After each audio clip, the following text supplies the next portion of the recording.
Hello, I'm Patrick Rossignol, professor of medicine at the University of Lorraine, France. Here are my disclosures. Renin-angiotensin-aldosterone system inhibitors are the cornerstones of therapeutics in cardiorenal patients. They are known to reduce all-cause mortality in heart failure patients, and they are known to preserve kidney function and delay the progression to end-stage renal disease. They do treat hypertension, they do decrease proteinuria. This slide presents you a meta-regression showing that furthermore, the higher the doses of RASI, the better the kidney outcomes in chronic kidney disease patients with diabetes. However, RASI inherently are associated with the risk of inducing hyperkalemia. Indeed, this is a pharmacodynamic effect. On the one hand, they reduce water and sodium, but they do increase potassium. Therefore, there is a true dilemma here. On the one hand, we do have a cardiorenal protection. On the other hand, we have a risk of inducing hyperkalemia. As a matter of fact, across the literature, a U-shaped relationship was observed between serum potassium and outcomes. And the most compelling evidence was recently published. This is a large, convincing meta-analysis gathering data for more than 1.2 million patients across a variety of populations, general population, high cardiovascular risk, CKD population, showing again a U-shaped relationship between serum potassium and outcomes. On the top panel, all-cause mortality. On the left-hand side, you see that hypokalemia on the one hand, hyperkalemia on the other hand are both associated with worse outcomes. On the right-hand side panel, you see if we divide our population according to eGFR stages, this is true across eGFR stages.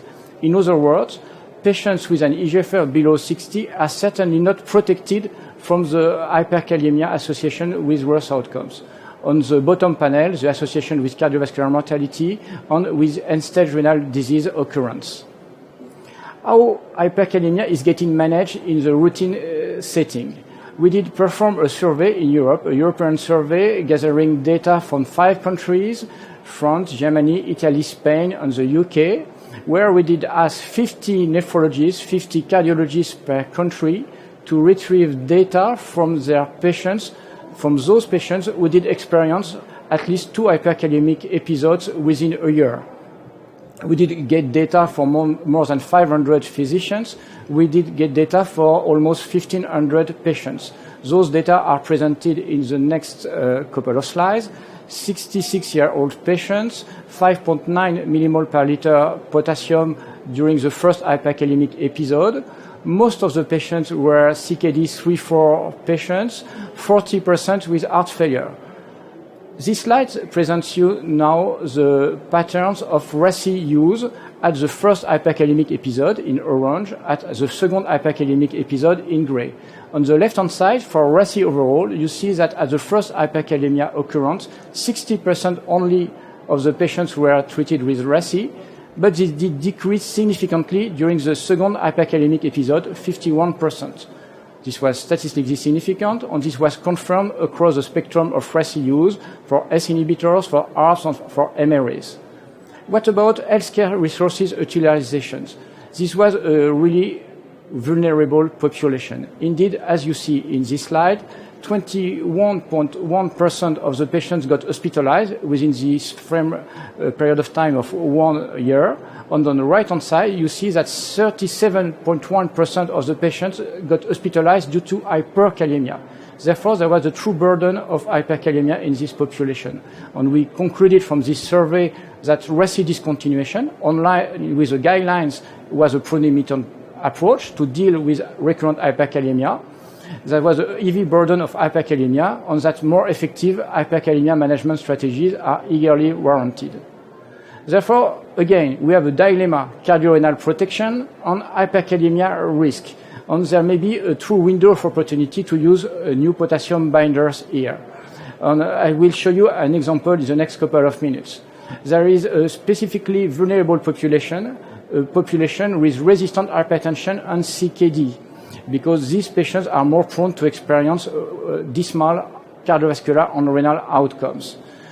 More broadly, how to deal with resistant hypertension, the latest ESC, ESH guidelines for the management of arterial hypertension recommend to use spironolactone, if tolerated, as a first-line therapeutics in resistant hypertensive patients. In other words, patients with uncontrolled hypertension already treated with at least 3 antihypertensive agents, S or R, plus calcium channel blockers, plus diuretics.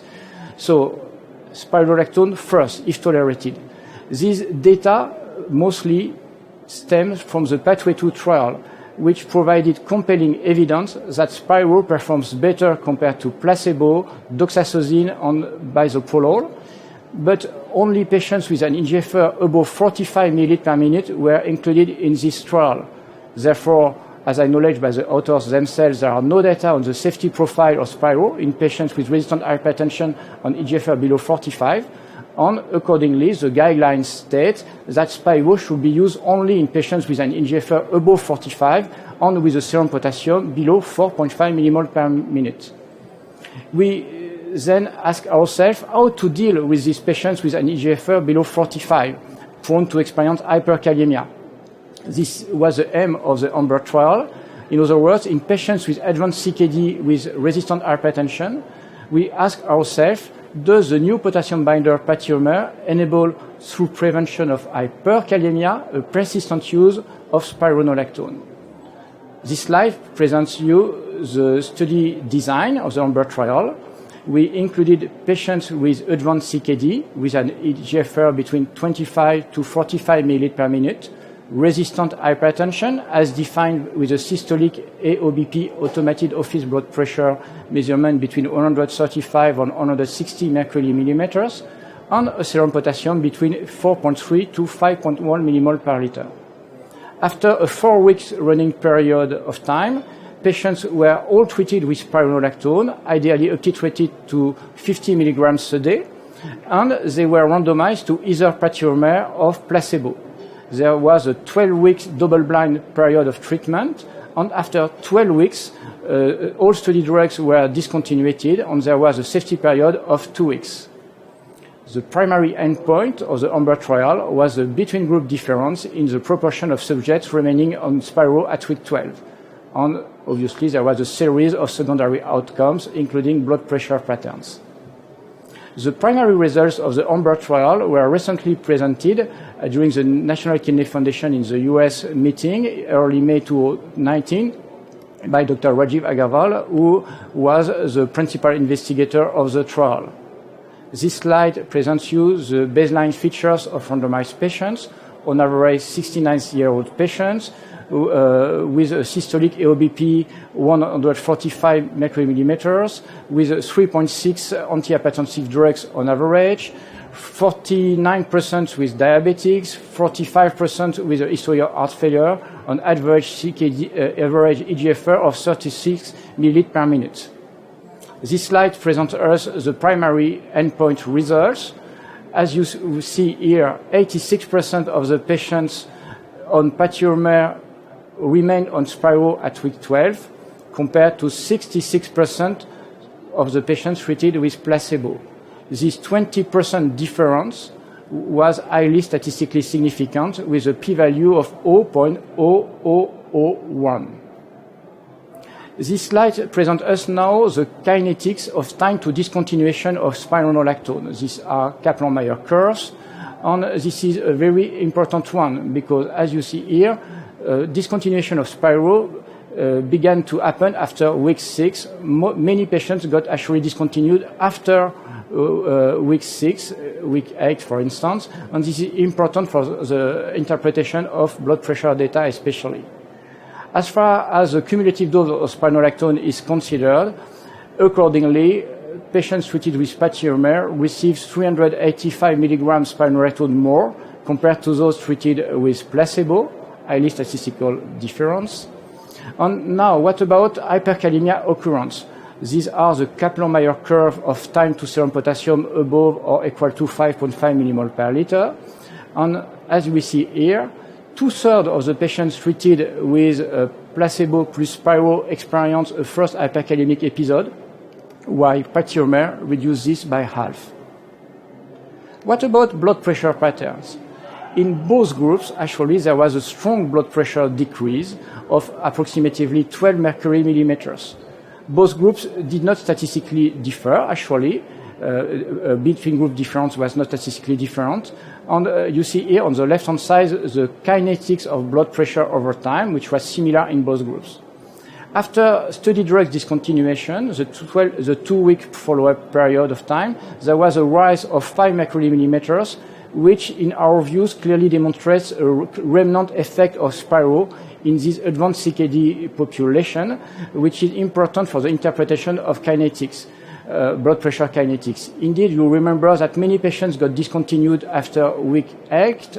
On the right-hand side, you see the persistence of active Spiro and of its metabolite in patients after the discontinuation of Spiro. For instance, 3 weeks after the discontinuation of Spiro, 36 patients displayed detectable level of Spiro, active Spiro, or its metabolites. This may have contributed to the kinetics we observed. What about the adverse event summary? These data were consistent with what was known from previous studies where patiomers were compared to placebo.